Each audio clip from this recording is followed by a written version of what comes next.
अस्सलामुअलैकुम जी। अज पहले दिन अपने शेरां नूं असां तुसीं वेख रहे हो बकरा दिबा होया है, बकरे का गोश्त पाया है। अगे ये चिकन खाते रहे ने, चिकन ही असीं इन्हां नूं पांदे रहे हैं।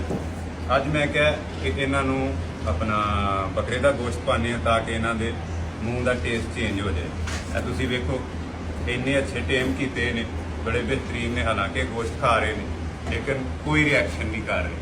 ये ना सही तरह जांच नहीं आ रही क्योंकि पूरा बकरा अज पाया ही पहले दिन।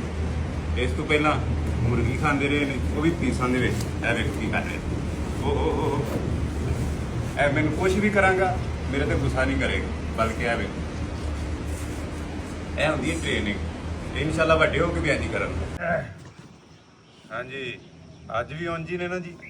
वेखो मैं क्या ना वड्डे होके भी इंशाल्लाह ठीक ठाक रहन।